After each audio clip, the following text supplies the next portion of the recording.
नमस्कार दोस्तों, आज हम सिर्फ एक क्लास करने नहीं बल्कि एक बदलाव की चिंगारी जलाने आए हैं। सोचिए अगर हम सब एक साथ खड़े हो जाए तो क्या कोई भी बुरी प्रथा की इतनी ताकत हो सकती है कि हमारे हौसलों को तोड़ दे? बिल्कुल नहीं। दहेज प्रथा ये सिर्फ एक कुप्रथा नहीं बल्कि एक जंजीर है जिसने ना जाने कितने सपनों को कैद कर रखा है। लेकिन आज हम सिर्फ इस प्रथा के बारे में पढ़ने नहीं आए हैं बल्कि इसे समझने और इसके खिलाफ आवाज उठाने और समाज में बदलाव लाने के लिए खुद को तैयार करने के लिए आए हैं। हम आज इस क्लास में टॉप 50 इंपॉर्टेंट क्वेश्चन डिस्कस करेंगे दोस्तों, जो सिर्फ आपके एग्जाम की तैयारी को नहीं बल्कि आपकी सोच को भी बदलने के लिए मजबूर करेगा। क्योंकि एग्जाम को जीतने से भी बड़ा लक्ष्य है दोस्तों समाज में बदलाव लाना। तो चलिए पूरे जोश और जुनून के साथ इस सेशन की शुरुआत करते हैं और साबित करते हैं कि हम बदलाव के लिए तैयार है। और पहला क्वेश्चन हमारे स्क्रीन पे आ चुका है दोस्तों, जो कि आपसे पूछा गया है कि दहेज प्रथा की शुरुआत किस काल में मानी जाती है। क्वेश्चन है दोस्तों आपके पास में, दहेज प्रथा की शुरुआत किस काल में मानी जाती है। इस क्वेश्चन का राइट आंसर आपको यहाँ पे देना है दोस्तों, जो कि आपके पास में चार ऑप्शन है दोस्तों। जो कि पहला ऑप्शन आप यहाँ पे देख पा रहे होंगे वैदिक काल का है, सेकंड ऑप्शन है दोस्तों मध्यकाल का, थर्ड ऑप्शन है दोस्तों आधुनिक काल का, और फोर्थ ऑप्शन है दोस्तों ब्रिटिश काल का। तो इस क्वेश्चन का राइट आंसर आप देख ही पा रहे होंगे दोस्तों, जो कि वैदिक काल इस क्वेश्चन का राइट आंसर है। जो कि आपसे पूछ सकता है, जो कि आपसे पूछ सकता है दोस्तों कि दहेज प्रथा और यानी कि दहेज प्रथा की शुरुआत जो है किस काल में मानी जाती है, किस काल से मानी जाती है, तो वो है दोस्तों वैदिक काल से। और आज का ये क्वेश्चन है दोस्तों, आपके एग्जाम में आने की जो संभावना है बहुत ही ज्यादा है। और हो सकता है कि आप जिस डेट को एग्जाम देने जाओ उसी डेट में उसी शिफ्ट में ये क्वेश्चन आपको देखने को मिले, तो आप कभी गलत करके ना आइएगा। क्योंकि आज के क्वेश्चन वो क्वेश्चन होंगे जो कि डायरेक्ट ही आपको एग्जामों में देखने को मिलेंगे दोस्तों।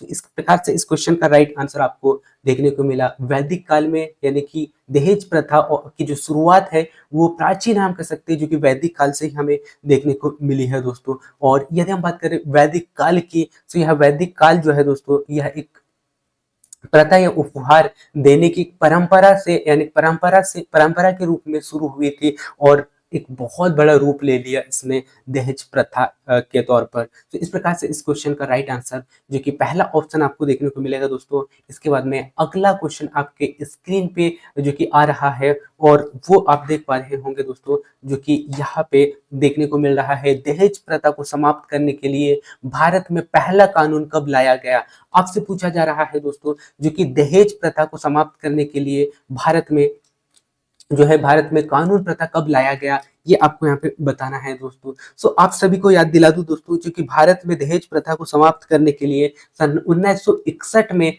यहाँ पे जो है पहला कानून यहाँ पे बनाया जाता है दोस्तों भारत में, ठीक है। सो पहला कानून सन 1961 में लाया गया, ये आपको याद रखना है दोस्तों। इस प्रकार से यहाँ पे जो है 1961 के बाद में दहेज निषेध माना गया दोस्तों, क्योंकि यहाँ पे 1961 के बाद में जो है दहेज निषेध अधिनियम यहाँ पे पूर्ण रूप से जो है लागू कर दिया गया है, ठीक है। सो इस प्रकार से ये फैक्ट भी आपको क्वेश्चन से रिलेटेड देखने को मिलेगा, ठीक है। सो ये आपको यहाँ पे याद रखना है। इसके बाद में यदि आपसे पूछे दोस्तों कि दहेज प्रथा के खिलाफ भारतीय संविधान में किस अनुच्छेद के तहत प्रावधान किया गया है, सो आपको याद रखना है दोस्तों, यहाँ पे जो दहेज प्रथा है, दहेज प्रथा को भारतीय संविधान के जो है किस अनुच्छेद के तहत प्रावधान दिया गया है। सो वो अनुच्छेद है दोस्तों तो 15 है ना। सो 15 अनुच्छेद के तहत जो है इसे, यानी कि भारतीय, यानी कि जो है दहेज प्रथा के खिलाफ जो है यह प्रावधान किया गया है, ठीक है। सो कौन सा 15वां अनुच्छेद के तहत, ठीक है। सो ये इस प्रकार से इस क्वेश्चन का राइट आंसर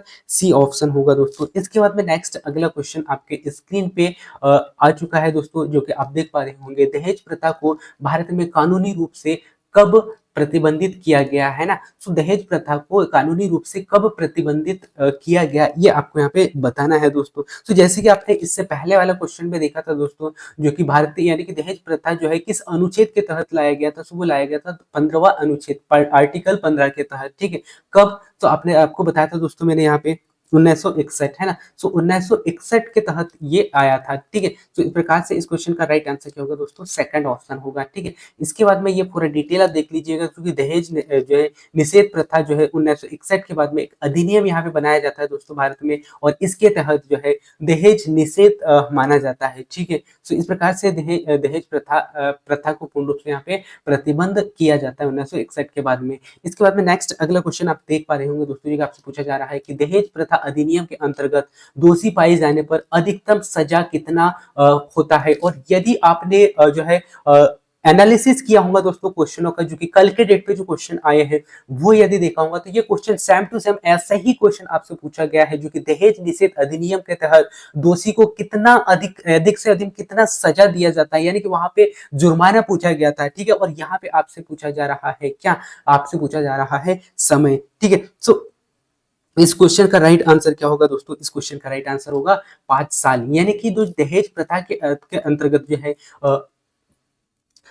इस अधिनियम के अंतर्गत जो सजा का प्रावधान है दोस्तों, वो दिया जाता है कितना, 5 साल का, ठीक है, जो कि 5 साल का होता है, ठीक है। इसके बाद में नेक्स्ट अगला क्वेश्चन की ओर बढ़ते हैं दोस्तों, और अगला क्वेश्चन आपके स्क्रीन पे आ चुका है। दहेज मृत्यु के कारण, यानी कि दहेज मृत्यु के लिए भारतीय दंड संहिता में कौन सा जो है, कौन सा सेक्शन है, ये आपसे यहाँ पे क्वेश्चन पूछा गया है दोस्तों। तो आपको बताना है कि दहेज मृत्यु के लिए भारतीय दंड संहिता में जो सेक्शन है दोस्तों, वो है 304 बी, है ना। कौन सा है दोस्तों, 304 बी, यानी कि सेकंड ऑप्शन इस क्वेश्चन का राइट आंसर होगा, जो कि दहेज मृत्यु के लिए भारतीय दंड संहिता में कौन सा सेक्शन है, ठीक है। सो कौन सा सेक्शन है, सो वो है दोस्तों 304 बी सेक्शन, ठीक है। इसके बाद में ये पूरा डिटेल आप देख लीजिएगा दोस्तों, जो कि अगर विवाह के समय, यानी कि विवाह के 7 साल के भीतर किसी महिला की मृत्यु यदि हो जाती है दोस्तों, तो यहाँ दहेज से जुड़ा हुआ होता है, जो कि दहेज मृत्यु मृत्यु माना जाता है, ठीक है। और इस कंडीशन में जो है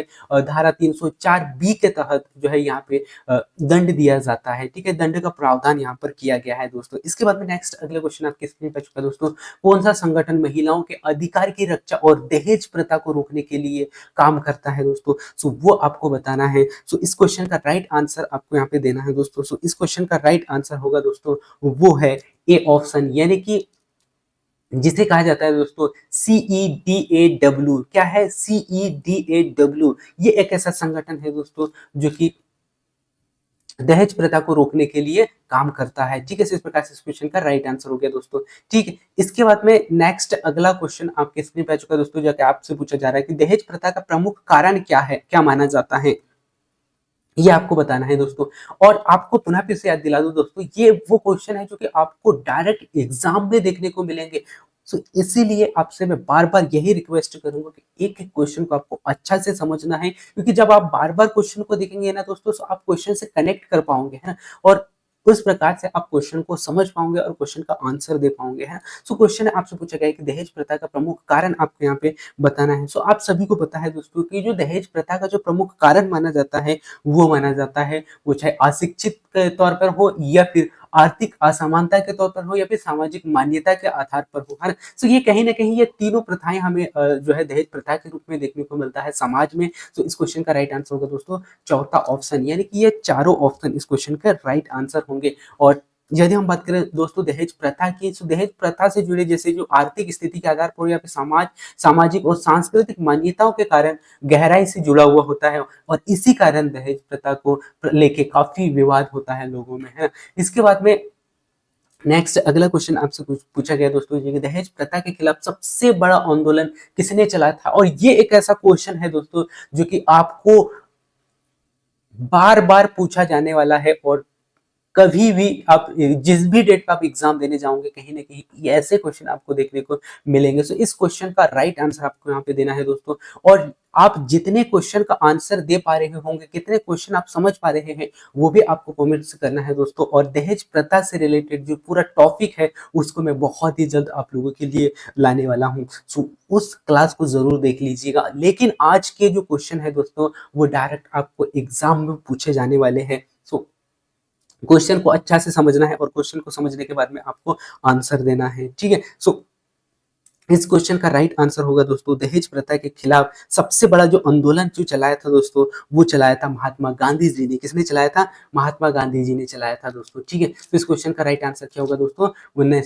इस क्वेश्चन का राइट आंसर होगा महात्मा गांधी, यानी कि ए ऑप्शन। ठीक है, जो कि महात्मा गांधी जी ने विवाह दहेज लेन देन पर निंदा करते हुए इन्होंने जो है इस आंदोलन यानी कि दहेज प्रथा के खिलाफ आंदोलन चलाया था दोस्तों। ये एक बहुत बड़ा आंदोलन था महात्मा गांधी जी के द्वारा चलाया गया आंदोलन। ठीक है, इसके बाद में नेक्स्ट अगला जो क्वेश्चन है दोस्तों, वो आपसे पूछा जा रहा है कि जो है दहेज उत्पीड़न से जुड़े मामलों की सुनवाई किस अदालत में होती है, ये आपको बताना है दोस्तों। तो दहेज प्रथा यानी कि दहेज उत्पीड़न से जुड़े जो मामले जो होते हैं ना, उनकी सुनवाई कहाँ यानी कि किस अदालत के तहत होता है? सो इस क्वेश्चन का राइट आंसर होगा दोस्तों परिवार कल्याण, है ना। कौन सा होता है? परिवार कल्याण। ठीक है, सो इस क्वेश्चन का राइट आंसर होगा दोस्तों बी ऑप्शन, जो कि इस क्वेश्चन का राइट आंसर आपको देखने को मिलेगा, परिवार परिवार न्यायालय के तहत। ठीक है, सो परिवार न्यायालय के तहत जो है इस जो दहेज प्रथा है यानी दहेज प्रथा से जुड़े जो मामले होते हैं, इनकी सुनवाई यहाँ पर की जाती है दोस्तों। इसके बाद में नेक्स्ट क्वेश्चन आता है दोस्तों, भारत में दहेज निषेध अधिनियम जो है 1961 में 61 में जो संशोधन हुआ है दोस्तों, वो कब हुआ है, ये आपसे पूछा गया है। ठीक है, सो क्वेश्चन कैसा भी पूछे दोस्तों, यदि आप एक एक क्वेश्चन को देखते हो ना, तो कहीं ना कहीं क्वेश्चन को आप गलत नहीं कर पाओगे, क्योंकि क्वेश्चन से आप कनेक्ट हो जाओगे, और क्वेश्चन से यदि आप कनेक्ट होते तो कहीं ना कहीं ऑप्शन आपको बहुत ही अच्छा से समझ में आ जाते हैं, है ना। सो यहाँ से आपसे पूछा गया दोस्तों कि जो भारत में दहेज निषेध अधिनियम जो है 1961 में जो संशोधन हुआ है, और 1961 में जो संशोधन हुआ है वो कब हुआ है, ये आपको यहाँ पे बताना है दोस्तों। सो इस क्वेश्चन का राइट आंसर होगा दोस्तों 1984 से 1986 के मध्य में, यानी कि ए ऑप्शन इस क्वेश्चन का राइट आंसर होगा दोस्तों। ठीक है, तो इस क्वेश्चन का राइट आंसर आपको यहाँ पे बताना है दोस्तों, जो कि ए ऑप्शन इस क्वेश्चन का राइट आंसर होगा। ठीक है, तो इस क्वेश्चन का राइट आंसर है दोस्तों ए ऑप्शन। ठीक, इसके बाद में नेक्स्ट क्वेश्चन की ओर चलते हैं दोस्तों, ये पूरा डिटेल आप देख लीजिएगा। और नेक्स्ट अगला क्वेश्चन आपके स्क्रीन पे आ चुका है, जो कि आईपीसी की कौन सी धारा जो है दहेज से संबंधित उत्पीड़न के मामले से संबंधित है। क्वेश्चन पुनः फिर से रिपीट करता हूं दोस्तों, जो कि आपसे पूछा गया है कि आईपीसी की कौन सी धारा दहेज से संबंधित उत्पीड़न के मामले से संबंधित है। ठीक है, तो इस क्वेश्चन का राइट आंसर होगा दोस्तों, जो कि है सी, यानी कि सी ऑप्शन होगा, जो कि आपसे पूछा गया है कि धारा यानी कि धारा जो है 498 ए के तहत जो है उत्पीड़न मामले यानी कि आईपीसी के उत्पीड़न यानी कि आईपीसी के तहत जो है दहेज दहेज से संबंधित उत्पीड़न के मामले की जो सुनवाई है या मामले का जो संबंध है वो 400 यानी कि 498 ए के तहत किया जाता है दोस्तों। सो इस प्रकार से इस क्वेश्चन का राइट आंसर क्या होगा? सी ऑप्शन होगा दोस्तों। ठीक है, सो इस प्रकार इस क्वेश्चन का राइट आंसर सी ऑप्शन आपको देखने को मिलेगा। इसके बाद में नेक्स्ट अगला क्वेश्चन आपके स्क्रीन पे आ चुका है दोस्तों, और वो है दोस्तों, आप देख पा रहे होंगे, भारत में दहेज प्रथा के खिलाफ सबसे महत्वपूर्ण कानून कौन सा है। ठीक है, सो आपको यहाँ पे बताना है कि भारत में दहेज प्रथा के खिलाफ सबसे महत्वपूर्ण जो है कानून कौन सा है। ठीक है, जिसमें कि आपके पास में 4 ऑप्शन है दोस्तों, और इस क्वेश्चन का राइट आंसर आपको यहाँ पे देना है। ठीक है, सो इस क्वेश्चन का राइट आंसर आप दे पा रहे होंगे दोस्तों, जिसका आंसर है दहेज प्रथा दहेज जो है निषेध अधिनियम, है ना। दहेज निषेध अधिनियम, यानी कि सेकंड ऑप्शन इस क्वेश्चन का राइट आंसर होगा दोस्तों। ठीक है, और यदि हम देखें दोस्तों दहेज प्रथा की, तो यह जो है दोस्तों 1961 में जो है लागू किया गया था, और इसके बाद में इसमें संशोधन किया गया दोस्तों, है ना। तो ये आपको यहाँ पे याद रखना है। इसके बाद में नेक्स्ट अगला क्वेश्चन आपके पास में आ चुका है दोस्तों, जो कि आपसे पूछा गया है कि दहेज निषेध अधिनियम की धारा 3 में क्या प्रावधान है। क्वेश्चन क्या है दोस्तों, दहेज निषेध अधिनियम की धारा 3 जो है उसमें क्या प्रावधान है, ये आपको यहाँ पे बताना है दोस्तों। सो इस क्वेश्चन का राइट आंसर आप यहाँ पे दे पा रहे होंगे, जो कि सजा है ना। सो धारा 3 के तहत सजा का प्रावधान यहाँ पर किया गया है दोस्तों। ठीक है, सो इस क्वेश्चन का राइट आंसर ए ऑप्शन हो गया दोस्तों। इसके बाद में नेक्स्ट अगला क्वेश्चन से पहले ये पूरा फैक्ट आप देख लीजिएगा दोस्तों। इसके बाद में नेक्स्ट अगला क्वेश्चन आपसे पूछा जा रहा है दोस्तों, जो कि आपसे पूछा गया कि दहेज हत्या की रिपोर्ट जो है रिपोर्टिंग में देरी होने पर केस की वैधता कितने समय तक होती है। सो क्वेश्चन को मैं पुनः फिर से रिपीट करता हूँ दोस्तों। क्वेश्चन आपसे पूछा गया कि दहेज हत्या की रिपोर्ट में देरी होने पर केस की वैधता जो है कितने समय तक होती है। सो इस क्वेश्चन का राइट आंसर आपको यहाँ पे बताना है दोस्तों, और वो होता है दोस्तों 7 वर्ष तक। ठीक है, तो इस क्वेश्चन का राइट आंसर होगा सी ऑप्शन, यानी कि 7 वर्ष तक। ठीक है, इसके बाद में नेक्स्ट अगला क्वेश्चन आपसे पूछा गया दोस्तों, जो कि दहेज निषेध अधिनियम के अंतर्गत कौन दोषी माना जाता है। सो आपको बताना है दोस्तों कि जो है दहेज निषेध अधिनियम के अंतर्गत जो है कौन दोषी माना जाता है। आपको बताना है कि क्या पति माना जाता है या पत्नी या फिर दोनों या रिश्तेदार। ठीक है, तो इस क्वेश्चन का राइट आंसर होगा दोस्तों, और वो होगा पति और उनके रिश्तेदार माने जाते हैं। ठीक है, सो ये क्वेश्चन इस प्रकार से, इस क्वेश्चन का राइट आंसर बी ऑप्शन होगा। इसके बाद में नेक्स्ट अगला क्वेश्चन आपके स्क्रीन पे आ चुका है दोस्तों, और आपसे पूछा जा रहा है कि दहेज प्रथा का सबसे अधिक प्रभाव किस वर्ग का पर पड़ता है। आपको बताना है दोस्तों कि दहेज प्रथा का सबसे अधिक प्रभाव जो है किस वर्ग पर पड़ता है। सो इस क्वेश्चन का राइट आंसर होगा दोस्तों, और वो होगा सी ऑप्शन, यानी कि मध्य वर्ग। ठीक है, कौन सा होगा दोस्तों, मध्यम वर्ग। ठीक है, और ये पूरा फैक्ट आप देख लीजिएगा। इसके बाद में नेक्स्ट अगला क्वेश्चन आप देखिए स्क्रीन पे आ चुका है दोस्तों, और जो कि अब आपको यहाँ पे चौका मारना है। जो कि क्वेश्चन का आप देख पा रहे होंगे, जो कि कौन सी धारा जो है विवाह से संबंधित उत्पीड़न को जो है संज्ञेय और गैर जमानती अपराध मानती है दोस्तों, वो आपको यहाँ पे बताना है, जिसका राइट आंसर आप यहाँ पे दे पा रहे होंगे दोस्तों, जो कि 498 ए के तहत इसे जो है सजा का प्रावधान या कि अपराध माना जाता है दोस्तों, यानी कि इस क्वेश्चन का राइट आंसर बी ऑप्शन होगा दोस्तों। और सेकंड बॉल आपकी ओर आ रहा है, और इसको आपको यहाँ पे संभलते हुए इसका जो है सही उत्तर देना है दोस्तों। सो यहाँ पे आप देख पा रहे होंगे क्वेश्चन आपसे पूछा जा रहा है कि कौन सा संगठन दहेज प्रथा और के खिलाफ अंतरराष्ट्रीय स्तर पर काम करता है। सो इस क्वेश्चन का राइट आंसर आप यहाँ पे दे पा रहे होंगे दोस्तों, जिसका राइट आंसर है यूएन वुमेन, है ना। तो इस क्वेश्चन का राइट आंसर पहला ऑप्शन है दोस्तों। और इसी के साथ में अगला जो बॉल आपके और आ रहा है दोस्तों, और वो आपसे पूछा जा रहा है कि दहेज उत्पीड़न के मामले में न्यायालय जो है किस प्रकार का दंड दे रहा है, ये आपको यहाँ पे बताना है दोस्तों। सो इस बॉल का आप समाधान करें और इसका राइट आंसर देने का प्रयास करें,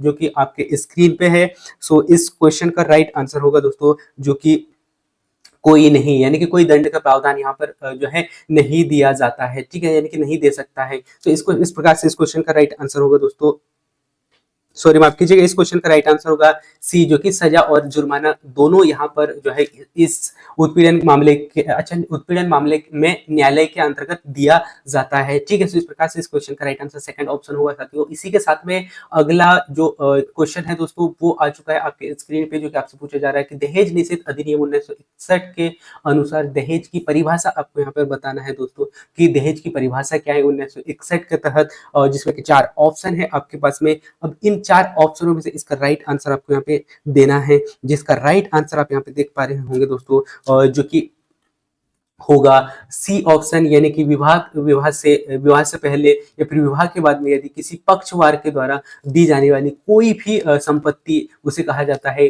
दहेज निषेध। ठीक है, सो ये इस क्वेश्चन का राइट आंसर होगा दोस्तों। इसी के साथ में अगला बॉल आपकी ओर आ रहा है, और आपसे पूछा जा रहा है कि पूछा गया दोस्तों कि दहेज हत्या का प्रावधान किस धारा में वर्णित है। सो आपको बताना है कि दहेज हत्या का जो प्रावधान है दोस्तों किस धारा में वर्णित है, और इस क्वेश्चन का आंसर आप दे ही पाओगे दोस्तों, क्योंकि आप पहले ही इस क्वेश्चन का आंसर समझ चुके होंगे, जो कि 304 बी जो है इस क्वेश्चन का राइट आंसर है, जो कि दहेज हत्या का प्रावधान इस धारा के तहत माना जाता है। ठीक है, इसके बाद में नेक्स्ट अगला जो क्वेश्चन है दोस्तों, वो आपको जो है पूछा जा रहा है दोस्तों, दहेज निषेध अधिनियम के अंतर्गत शिकायत दर्ज करने की जो समय सीमा है वो कितनी है, ये आपको यहाँ पे बताना है। और वो आपके स्क्रीन पे ऑप्शन है दोस्तों 4, और इन 4 ऑप्शनों में से आपको राइट आंसर बताना है, जिसका आंसर आप यहाँ पे दे पा रहे होंगे दोस्तों, जो कि कोई भी समय जो है कोई समय सीमा इसका निर्धारित नहीं है। आप कभी भी जाकर जो है इसका जो है दहेज अधिनियम के अंतर्गत शिकायत आप दर्ज कर सकते हैं। ठीक है,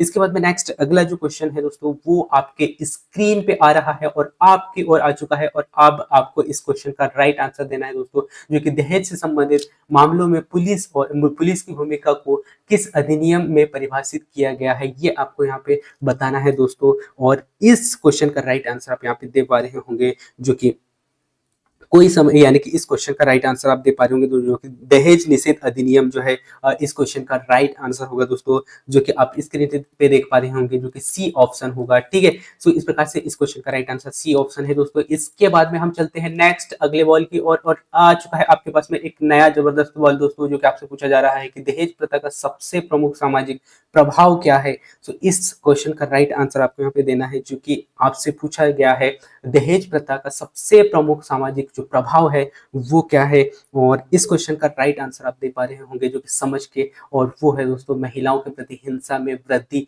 तो आज के क्वेश्चन काफी अच्छे हैं दोस्तों और बहुत ही जबरदस्त है, और ये जो है हम जिस समाज में रहे रहे हैं उस समाज में जो घटनाएं घटती है, या दहेज का जो प्रथा है, या दहेज लेने का या देने का जो प्रथा है ना दोस्तों, कहीं ना कहीं हमारे समाज में है। सो ये जितने भी क्वेश्चन है आज आपको देखने को मिलेंगे, और जो आपने देखा है वो हमारे इर्द गिर्द जो हमारे समाज में जो होते हैं ना, वही पॉइंटों से क्वेश्चन पूछे जा रहे हैं। तो कहीं ना कहीं आप भी जो है इस सेशन को देखकर मजा लेते हुए क्वेश्चनों का आंसर दे पा रहे होंगे, और ऐसे ही हम एक एक क्वेश्चन को कंप्लीट करेंगे दोस्तों। इस प्रकार से हमारे यहाँ पे अर्धशतक कंप्लीट होता है दोस्तों, यानी कि हम 50% क्वेश्चनों को कंप्लीट कर चुके हैं, और मैं ऐसा आशा करता हूं दोस्तों कि आप हर एक क्वेश्चन का आंसर बहुत ही अच्छा से और एक छक्का मारते हुए क्वेश्चन का आंसर यहाँ पे दे पा रहे होंगे। और हम चलते हैं अगले क्वेश्चन की ओर, और आपसे पूछा गया है कि दहेज निषेध अधिनियम के तहत जो है न्यूनतम सजा क्या है, ये आपको यहाँ पे बताना है दोस्तों। और इसको भी आप बहुत ही अच्छे से समझ के इस क्वेश्चन का राइट आंसर यहाँ पे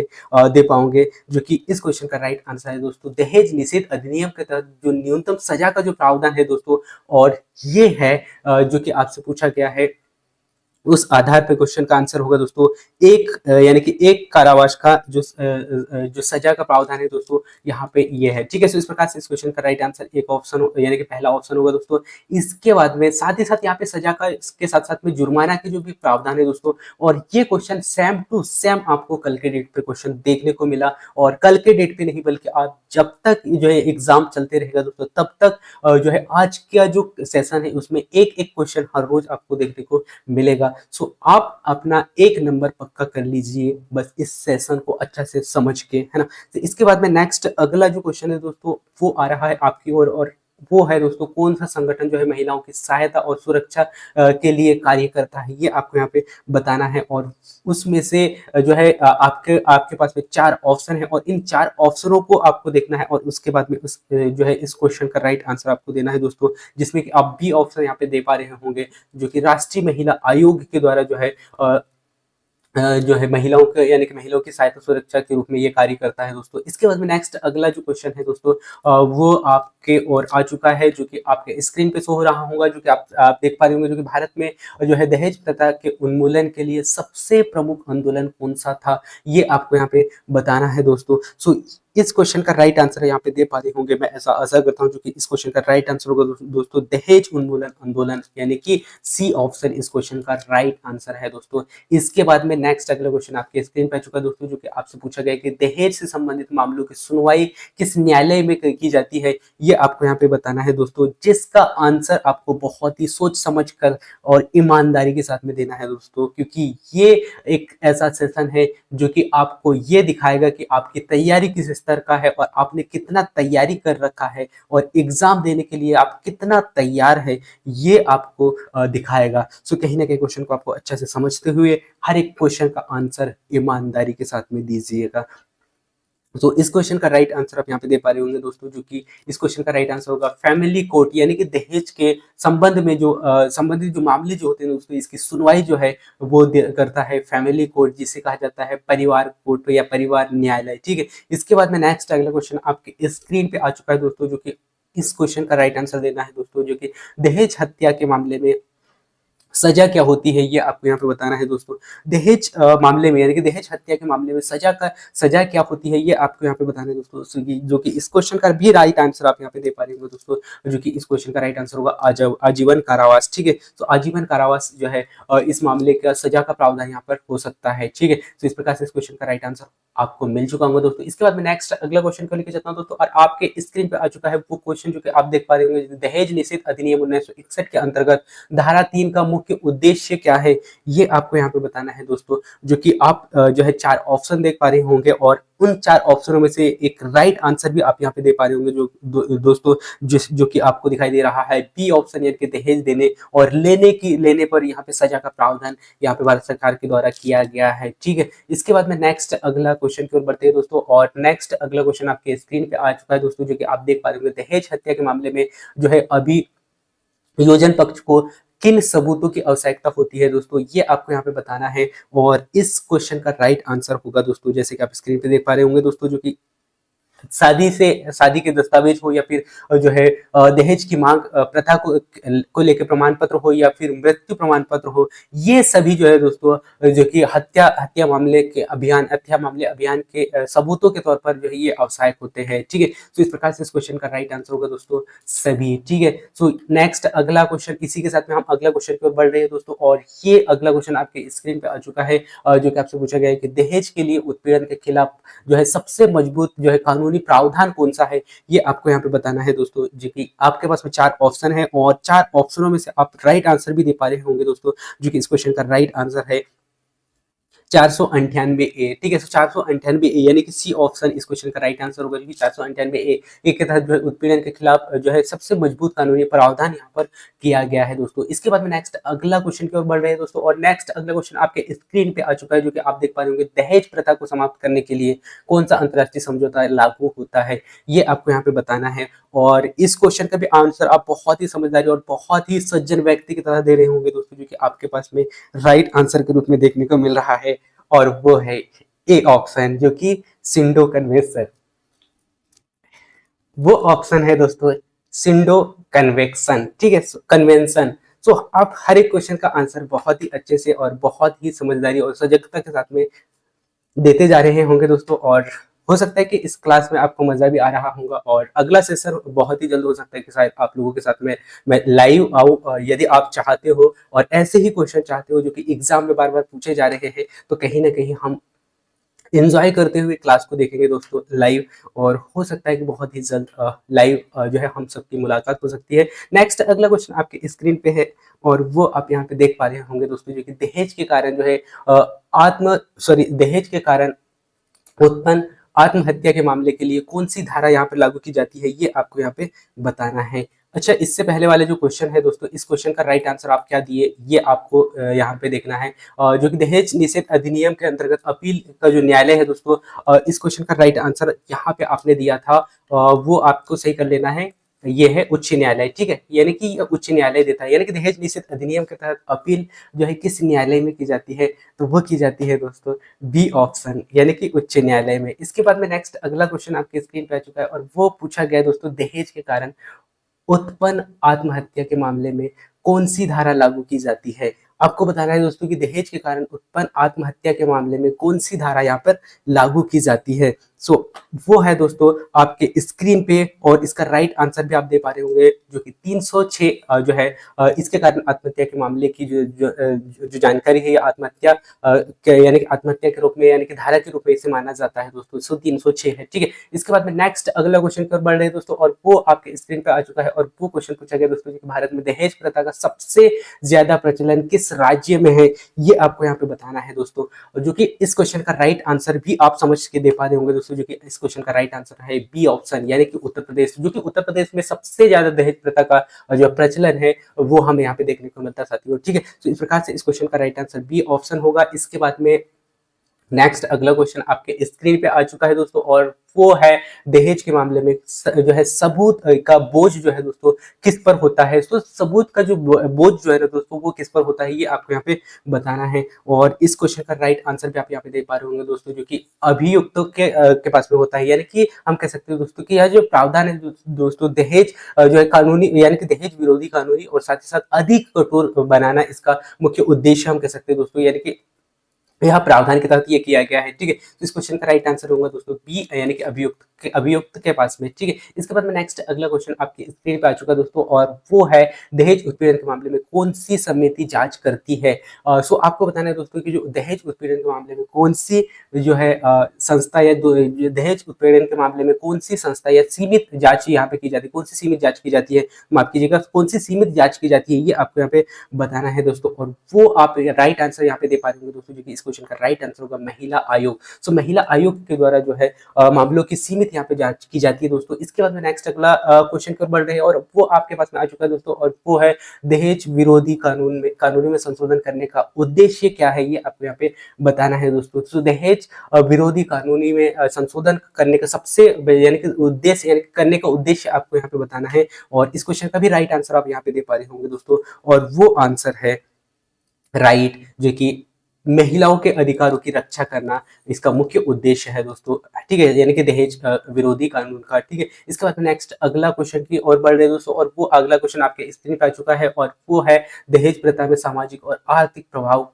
यानी कि आर्थिक प्रभाव क्या होता है, ठीक है। सो दहेज प्रथा और सामाजिक और आर्थिक प्रभाव का जो आर्थिक प्रभाव क्या होता है, ये आपको यहाँ पे बताना है दोस्तों। और बहुत ही सज्जन व्यक्ति की तरह इस क्वेश्चन का भी राइट आंसर आप यहाँ पे दे पा रहे होंगे दोस्तों, जो कि है डी ऑप्शन, जो कि महिलाओं का मानसिक उत्पीड़न और साथ साथ आर्थिक समानता को बढ़ाना, और साथ साथ शिक्षा और रोजगार की कमी, और फोर्थ ऑप्शन है उपरोक्त सभी, यानी कि ये तीनों जो है ऑप्शन राइट होते हैं दोस्तों, जो कि महिलाओं का मानसिक उत्पीड़न, साथ साथ आर्थिक असमानता को बढ़ाना, या फिर शिक्षा और रोजगार की कमी के कारण जो है दहेज प्रथा की जो समस्या है वो हमें देखने को मिलती है। सो इस प्रकार से इस क्वेश्चन का राइट आंसर होगा दोस्तों डी ऑप्शन, यानी कि उपरोक्त सभी। इसके बाद में इसी के साथ में अगला क्वेश्चन आपके स्क्रीन पर आ चुका है दोस्तों, और वो आपसे पूछा गया है कि दहेज प्रथा को समाप्त करने के लिए कौन सी सरकार चलाई, यानी कि कौन सी सरकारी योजना चलाई गई है, ये आपको यहाँ पे बताना है दोस्तों। और इस क्वेश्चन का भी राइट आंसर आप बहुत ही सज्जन और ईमानदार व्यक्ति के तरह दे रहे होंगे दोस्तों, जो कि है डी ऑप्शन, यानी कि बेटी बचाओ बेटी पढ़ाओ योजना जो है दहेज प्रथा को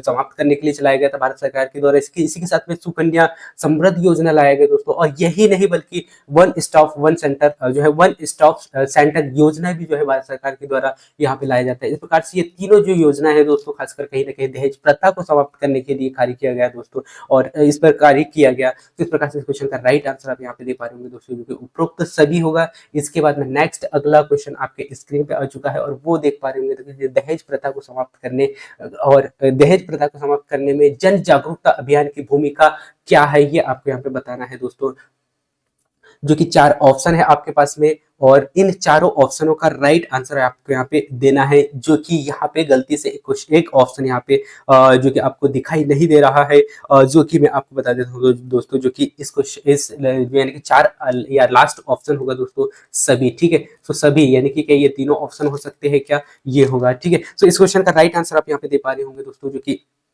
इस क्वेश्चन का राइट आंसर होगा दोस्तों क्या, उपरोक्त सभी, यानी कि सभी विकल्प होंगे, यानी कि दहेज प्रथा को समाप्त करने के लिए कानूनी जागरूकता भी फैलाना बहुत जरूरी है, साथ ही साथ महिलाओं के सशक्तिकरण को बढ़ाना बहुत जरूरी है, साथ ही साथ दहेज प्रथा के खिलाफ सामाजिक समर्थन को जुटाना भी, ये भी बहुत ही जरूरी होता है। इस प्रकार से हम दहेज प्रथा को समाप्त कर सकते हैं, ठीक है। इस प्रकार से डी ऑप्शन इस क्वेश्चन का राइट आंसर होगा दोस्तों, और इसी के साथ में हम अगला क्वेश्चन पर बढ़ रहे हैं, और वो क्वेश्चन आ चुका है दोस्तों, आप स्क्रीन पे देख पा रहे होंगे, दहेज प्रथा से जुड़े अपराधों की रिपोर्टिंग में कौन सी चुनौतियां होती है, ये आपको यहाँ पे बताना है। और इसका आंसर भी आप बहुत ही सज्जन व्यक्ति की तरह दे रहे होंगे दोस्तों, जो कि इस क्वेश्चन का राइट आंसर होगा उपरोक्त सभी, यानी कि सामाजिक दबाव हो गया, या फिर जो है आर्थिक जो है निर्भरता, या फिर आर्थिक जागरूकता की कमी, या फिर उपरोक्त सभी। इस क्वेश्चन का राइट आंसर होगा दोस्तों उपरोक्त सभी, क्योंकि यदि हम दहेज प्रथा से जुड़े अपराधों की रिपोर्टिंग की यदि हम बात करें दोस्तों, ये उसमें जो चुनौतियां होती है दोस्तों, वो होती है सामाजिक दबाव, कहीं ना कहीं समाज के दबाव के बीच में लोग जो है अपने समस्याओं को नहीं बता पाते हैं, साथ साथ आर्थिक निर्भरता के कारण भी कहीं ना कहीं लोग जो है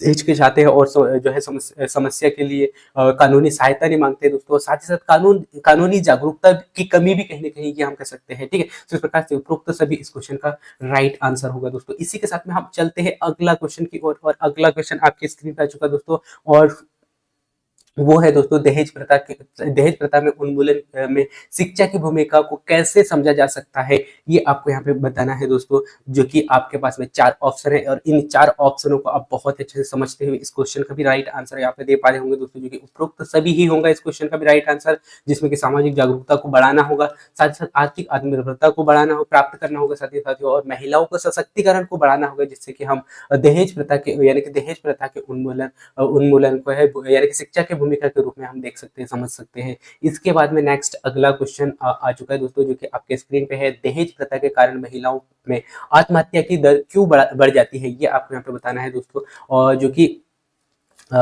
इस क्वेश्चन का राइट आंसर होगा दोस्तों, जो कि आप देख पा रहे होंगे, तो कि सभी विकल्प होगा, यानी कि मानसिक उत्पीड़न और साथ ही साथ परिवार दबाव और आर्थिक संकट, और कहीं ना कहीं हम कह सकते हैं कि मानसिक उत्पीड़न भी इस क्वेश्चन का, यानी कि मानसिक उत्पीड़न के कारण भी जो कहीं ना कहीं लोग बता नहीं पाते हैं। सो इस प्रकार से इस क्वेश्चन का राइट आंसर होगा सभी विकल्प, ठीक है। सो इस क्वेश्चन का राइट आंसर डी ऑप्शन होगा दोस्तों। इसके बाद में नेक्स्ट अगला क्वेश्चन आपके स्क्रीन पे आ चुका है दोस्तों, और क्वेश्चन आपसे पूछा गया कि दहेज विरोध यानी कि दहेज विरोधी अधिनियम में अभियुक्त को सजा का प्रावधान क्या है ये आपको यहाँ पे बताना है दोस्तों, जिसमें कि यहाँ पे जुर्माना और कारावास, यानी कि हमने ये जो है दोस्तों इस क्वेश्चन का राइट आंसर दे दिया है। और ये क्वेश्चन शायद आपसे डबल पूछा है, लेकिन क्वेश्चन को थोड़ा सा घुमा के पूछा गया है, और इससे पहले जो क्वेश्चन था दोस्तों वो थोड़ा अलग था। ठीक है, तो पूछने का तरीका कहीं ना कहीं अलग हो सकता है, लेकिन क्वेश्चन का आंसर बहुत बार एक ही होता है। बस हमें क्वेश्चन को समझना होता है दोस्तों।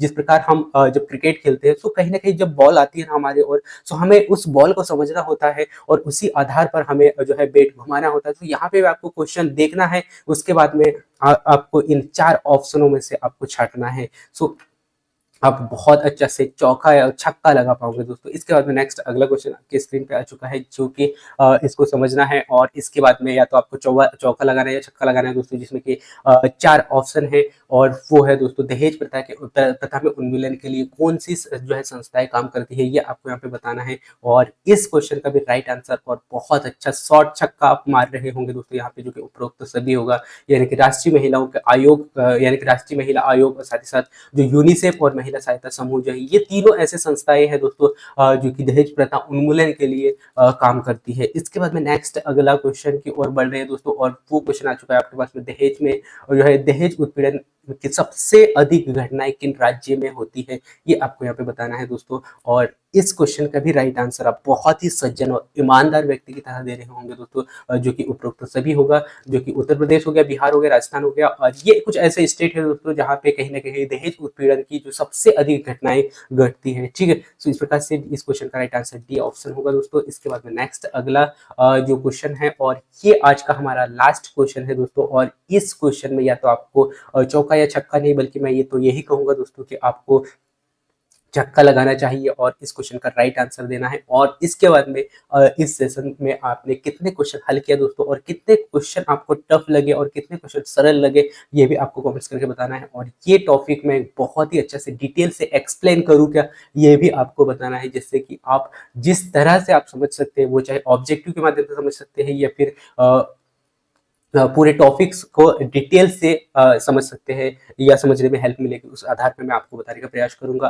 खैर, अभी हम सामना करते हैं दोस्तों आज का लास्ट क्वेश्चन को, और देख पा रहे हो दोस्तों, जो कि दहेज प्रथा में के उन्मूलन में सामाजिक संस्थाओं की भूमिका क्या होती है, ये आपसे यहाँ पे क्वेश्चन पूछा गया दोस्तों, जिसमें कि आपके पास में ऑप्शन 4 है, और इन 4 ऑप्शन में से भी आप एक ऑप्शन आप बहुत अच्छे से देख पा रहे होंगे दोस्तों, और वो होगा उपरोक्त सभी, यानी कि दहेज प्रथा उन्मूलन में सामाजिक समुदाय की जो भूमिका होती है दोस्तों, वो होती है लोगों को जागरूक करना, साथ साथ उत्पीड़न के खिलाफ जो है सुरक्षा प्रदान करना और कानूनी सहायता प्रदान करना। ये तीनों ऑप्शन इस क्वेश्चन का राइट आंसर है। सो मैं उम्मीद करता हूँ दोस्तों कि आज का क्लास आपको बहुत अच्छा लगा होगा, और आपने बहुत इंजॉय करते हुए ये पूरा सेशन को देखा होगा। हो सकता है कि थोड़ा सा क्लास लंबा हो, लेकिन मैंने पूरा प्रयास यही किया था दोस्तों कि मैं आपको पूरा फैक्ट दूं और वही क्वेश्चन दूं जो आपको डायरेक्ट एग्जाम में देखने को मिले। जिस प्रकार से आप क्लास देख रहे हो दोस्तों, शायद वही क्वेश्चन आपको अगर ऐसे ही आपके स्क्रीन पे एग्जाम हॉल में देखने को मिले, तो कितना सौभाग्य की बात है दोस्तों। और आज के क्लास में हमने ऐसे ही क्वेश्चन को देखा, और ऐसे ही सेशन में आप लोगों के लिए लाने वाला हूँ। बस आप मेरे साथ बने रहे, और इस चैनल में यदि नए हैं तो इस चैनल को सब्सक्राइब करके रखें, ताकि आपको ऐसे ही सेशन मिलते रहे, और आप अपनी तैयारी को और बेहतर करके आप आपकी सफलता को प्राप्त करें दोस्तों। इन्हीं के साथ में थैंक्स फॉर वॉचिंग। और यदि आपका एग्जाम आने वाले डेट पे या कल है, तो आपको बेस्ट ऑफ लक, आपकी तैयारी अच्छा से करें और पूरा ईमानदारी के साथ में जाए, और निडरता के साथ में एग्जाम हॉल में जाए और exam they. So thanks for watching दोस्तों, मिलते हैं नेक्स्ट अगले महत्वपूर्ण क्लास में। तब तक जय हिंद।